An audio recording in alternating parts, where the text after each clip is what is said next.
Hello world. Today, July 5th, 2025, and we're here with Tony Joseph. Tony is the qualifier, one of three qualifiers One of three in the qualifiers. West Rand region of the Republic of South Africa. And Tony, congratulations and qualifying for the region. Thank How you. many times have you qualified? This is my third time, Danny. Nice. Yes. So, third time, so you're not a rookie at this stuff.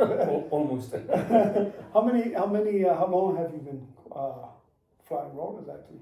I've been flying rollers for approximately 35 years now. Our roller club is established 1990. It's 35 years now. Nice. Wow, good. And so you know, I noticed that in South Africa they have quite a few clubs. You guys have a lot of members, and do you fly in those monthly? Like I understand that some clubs have monthly flies. Yes, Danny. Our club have a monthly fly. From March, we have it until November. So in total, it's about 9 months. Wow. For the year that we have a club competition every month. And that explains why you guys are so competitive, and you know, here you probably have at least 3 or 4 so far. I've got 3 more qualifiers to go here in South Africa, and you guys have probably 3 or 4 in the top 10, if I'm not mistaken. And so now, what family of rollers do you have now, and have you changed over recently, or do you have some? I have changed over recently, over the last year and a half. I used to fly the old Bob Brown pigeons, and recently, in the last year and a half, I changed over to Kenny Tommy's pigeons, Okay. which I think is good hind makers. Yeah. Yes. Met Kenny again today over at your fly, and he'll be there. Well, he's another qualifier, so we'll see him He's one of the qualifiers. Tuesday. Yes. Yeah, he'll be the last flyer for the Republic of South Africa. Now, so those birds that you have now, have you found them to be easier to manage, or just perform better as far as? I find them to perform better. And also they tend to give you more breaks and bigger breaks, I would say, compared to my old pigeons. The older pigeons, you tend to go very individually, and that's one of the reasons why I decided to change. Yeah, you know, you had a good fly today. It's unfortunate. I mean, some people in some of the areas where they live, they have some form of obstructions, and you know, whether it's a tree or homes, if we're, you know, standing in a low area. Yes. So that was part of your situation today, because you might have lost maybe a good 3 or 4. Yes. It's one of the disadvantages I got is that when there's wind, and also when the pigeons fly low, then between the trees it can be difficult, and it's obstacles. So yeah, it's one of the but you issues. definitely had a good fly, and some good nice team that you flew today.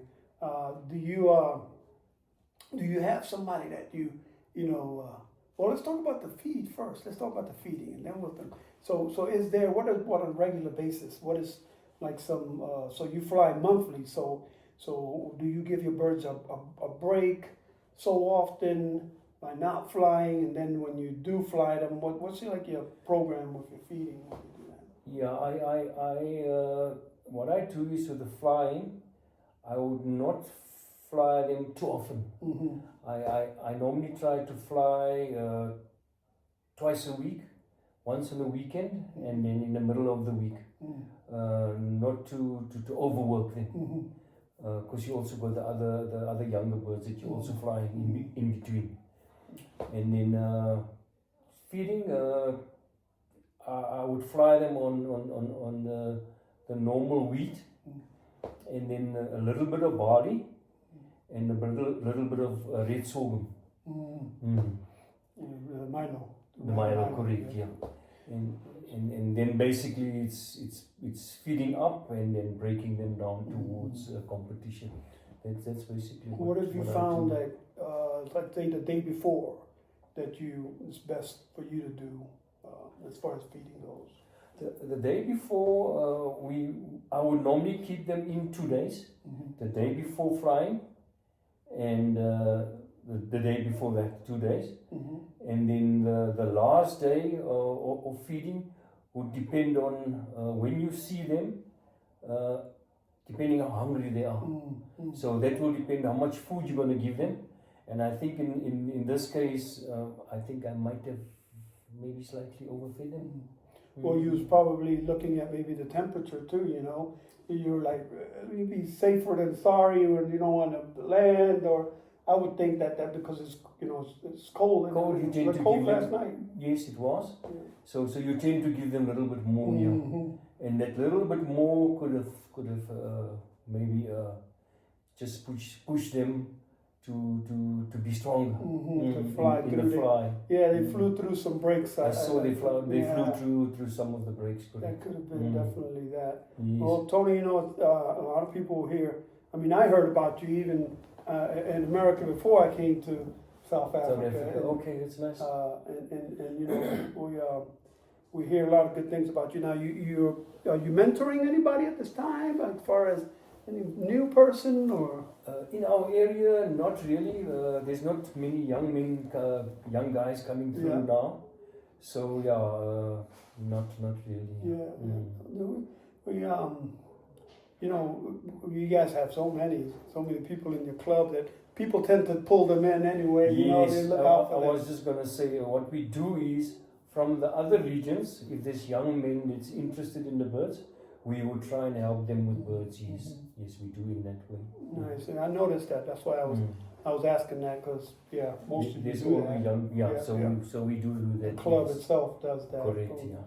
Well, Tony, you know, I'm honored to hand you what each qualifier is getting this year, and it's this nice handy coin. It's pretty neat.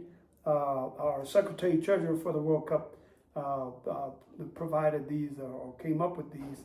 And every qualifier is getting them. We call them a challenge coin also. Okay. And thank you, then. You know, so the challenge piece of that is that if you see Kenny Tommy or Hans Pretorius and you see them somewhere and you happen to have your coin and you ask, hey, where's your coin? They don't have it. They owe you a drink or whatever, a soda or something. Oh, that's very nice. Thank you very much. Congratulations, Tony. Thank you. Nice meeting you, and thank you for looking out for me and taking care of me while I was here. No problem. You're always welcome. Yeah, thank you. Okay, thanks, Dave.